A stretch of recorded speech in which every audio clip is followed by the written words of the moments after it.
Good morning, I hope you're well. I'm still in the transit van, I'm still up north. I'm headed to visit a fellow cycling YouTuber, Instagrammer. We are gonna get the picnic chairs up out of the back of the transit van, set up a little podcast, chat it up for the morning, and yeah, we'll leave that podcast down in the description below, somewhere here. I'll leave some snippets in the video so that you can see what that's all about, and yeah, we're gonna have some fun with Luke Spedding in Ashfield. People probably best know you for your, I guess, weight loss journey on Instagram. I think looking at your Instagram, seeing someone come from where they are to where they are now, you know, it's empowering, it's powerful. Yeah. It's a powerful message. It's when folk used to say, oh, you've got big bones. And I always used to think, oh, I might have big bones, that might be a reason.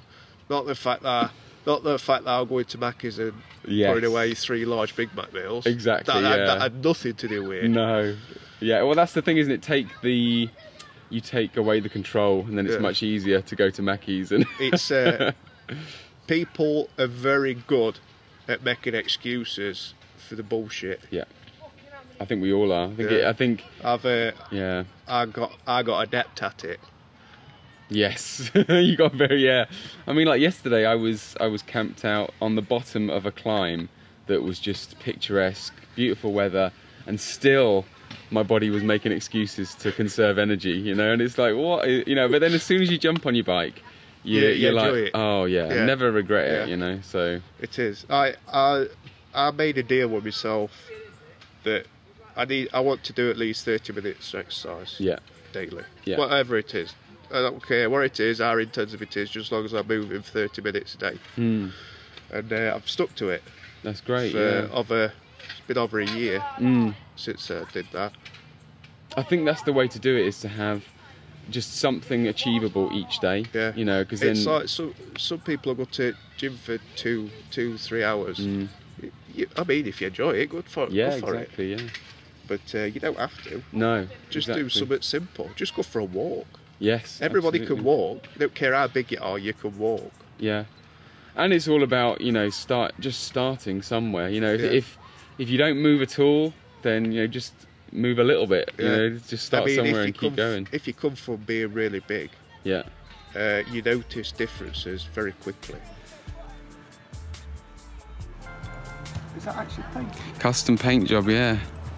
The whole thing. It's a one-off. How long have you had that now? Half a year probably. Yeah, something like that. Yeah, I love it, man. I love it. Like, what did you have before Dura Ace? 105. How big's the difference? Not much. Yeah. In fact, it's funny because Katie asked me the same question, and I said, yeah, I would just use 105. Yeah. Everybody, people I've spoke to have pretty much said the same. Yeah. Especially now, I haven't used the brand new 105, which is even closer to the Dura-Ace, but like, yeah, I mean, I would be happy with 105. I mean, when I was looking at the bike, I wanted 105. I only got Ultegra because it could be Ultegra. Yeah. Yeah, I like the absolute black chainring. That's really good. That's really nice. I've been looking at them because they do subcompact as well. Oh yeah, the 46. 4632. Yeah, something like that. Yeah. Considering that, but I don't know. I might have a look into that wolf tooth that we were about. Yes, yeah, for the back. Do you find you need anything bigger for the hills? You do, especially when I went down that lock. Oh really? What percentage was that then? I were in small big. Yeah. Like pretty much every hill. It killed me. Yeah. It's just don't do it to yourself, really, innit? It's like, that's why you need the gears.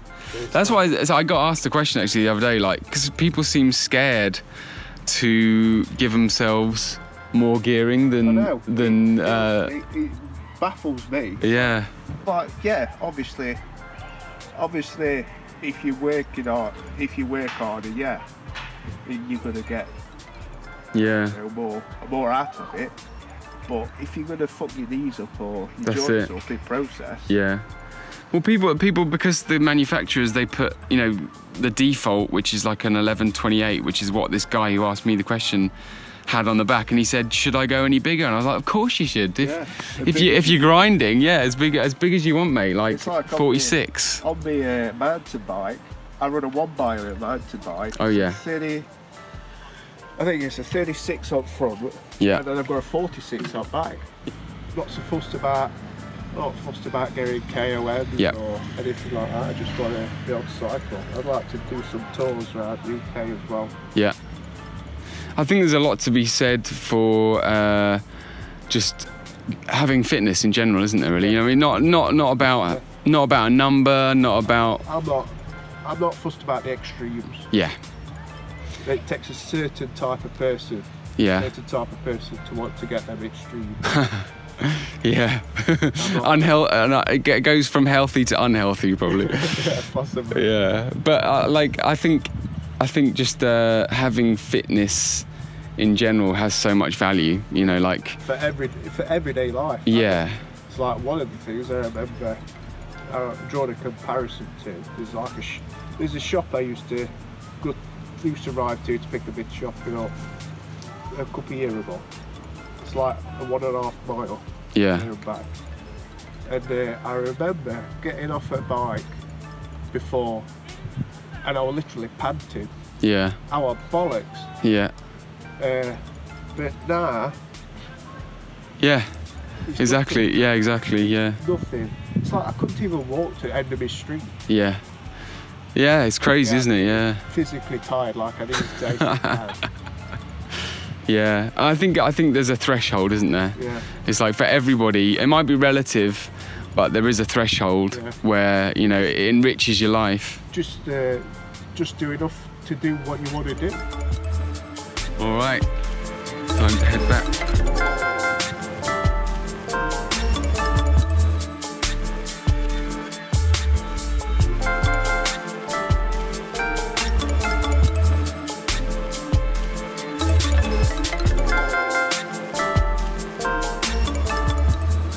Eating plants in here. This is making the best use of a van. Filling it with figs and potatoes.